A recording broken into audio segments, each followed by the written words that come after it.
Hey guys, it's Jan, Not a Real Farm. Hope everybody is surviving the winter. Man, has it ever been cold and dreary and sort of no sun here? So it's been a challenge. Not a whole bunch of snow, but definitely cold. A little bit miserable out today. Today is really the only day that we've gotten some sort of snow, but this is going to be a long winter. I'm thinking I'm also going to have probably a really late spring. So it's going to be a long winter for me. But that is not the topic I wanted to talk today about.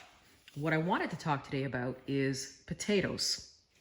Now, I know a lot of us grow our own potatoes in our gardens, and this was one of the reasons why I wanted to do this video today, because I think that this is something that's important that will most likely affect a lot of you where you live, and it affects me, and it affects, I think this is an effect sort of going all over the world. If you've been keeping up with what's been going on in terms of potatoes, we have been seeing things in New Zealand where, because of their weather, they're also experiencing a potato shortage due to that. And in some cases, even in England, there's a potato shortage with the weather. Canada is also experiencing what I'd like to say will be something that will affect us for this growing season. Because remember, guys, when we grow our potatoes, the seed potatoes that we actually get are from last year. So in the United States, you guys, my American friends, you've experienced some issues in terms of weather last year, so a lot of that's going to affect some of your crops as well. But the real reason I'm doing this video is really to address seed potatoes. Now, I've recently got a message. You guys know here at Not a Real Farm, we always do a lot of experiments with different types of potatoes to see if they grow in our, in our zone and how they react and that type of stuff. So I just received a message from one of my suppliers. And I won't name the supplier, but I will let you know sort of what the message is. It says that potatoes are subject to availability due to ongoing restrictions. So they're going to make every effort possible to supply seed potatoes to the Canadian customers and fulfill orders for spring 2023. So guys, what that means is we possibly might have right now seed potatoes that are available, but maybe there might not necessarily be a lot of choice going into sort of April and May. So if you've come across any of your own places that you buy potatoes from or your seed potatoes, my suggestion would be to get them now and not necessarily wait. If you like to try different varieties, because it sounds almost like whatever stock that they've got, from what I'm interpreting from some of the messages that I've received, there might not be a whole bunch of availability. Which brings me to another point. I know a lot of you take potatoes that you've received from the store. So like this. Now I've had these potatoes kind of hanging around since November because we had picked up a little bag of potatoes. I didn't really necessarily want to use my good ones that I had canned.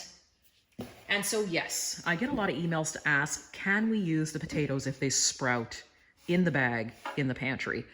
My answer is going to be yes. Now, I know there are a few of you that have emailed me and said, you know what, we do this every year. We take them, we cut them, we keep some of the pieces, we fry the rest, but we do plant the stuff that's already sprouting.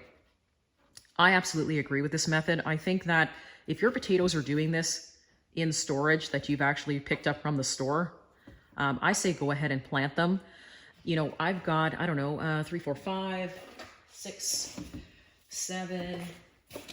I've got 9 potatoes here with multiple eyes. That's going to give you a nice little sort of grouping of potatoes in an above ground garden, in a raised bed, in a bucket, in a bag.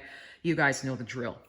So if you're seeing potatoes like this, there's no harm in taking them and tossing them into your garden. I consider that free food. And it's a blessing that they've actually sprouted, because it basically gives you, a couple of pounds of extra potatoes that you can pull in or use them as early potatoes.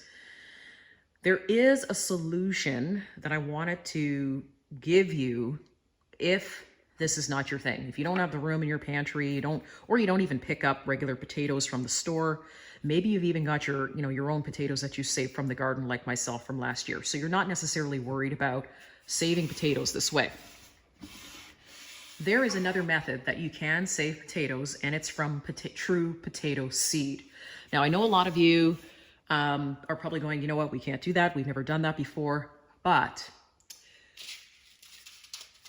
there is a potato seed out there.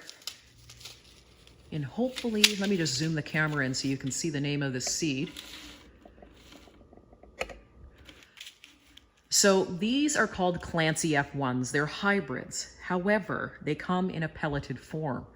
So in this particular seed packet, there is 1,000 pellets in this particular package. Now, you don't have to have 1,000 pellets if you don't want it. It comes in a smaller batch.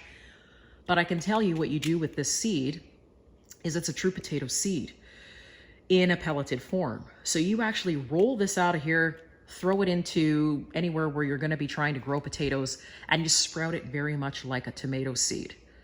So they do take longer, but I'm going to show you what they look like. So let me just get some of the seed out here so that you can see. So this is what they look like, and hopefully you can see that on the camera.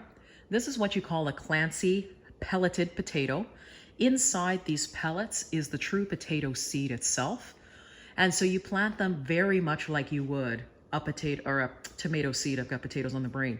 You plant these like a tomato seed. Now they are going to take a little bit longer, obviously, than when you would plant a live potato seed, but they work just as great. They're called a Clancy F1 pelleted potato seed. Now, this is my alternative to having sometimes live seed potatoes. They store forever, and they come in their own little resealable package, depending on who you're purchasing them from. But take a look and see if this is something that might be a viable solution in your area. If you keep these seeds, in the dark and properly stored, they will last for years. And so this might be something that you might want to even just sort of grab a pack for yourself and put it away, even if you have live seed potatoes this year, because who knows what's going to happen this summer with our crops. So this is my backup. I always use a pelleted potato seed if my crop of regular potato seed doesn't work. I'm going to put these back in here before they roll off my hand all on the floor. So if you look really closely, you can see that in there's 1,000 potato seeds in there. Now, obviously, the other things to consider with this is the fact of shipping.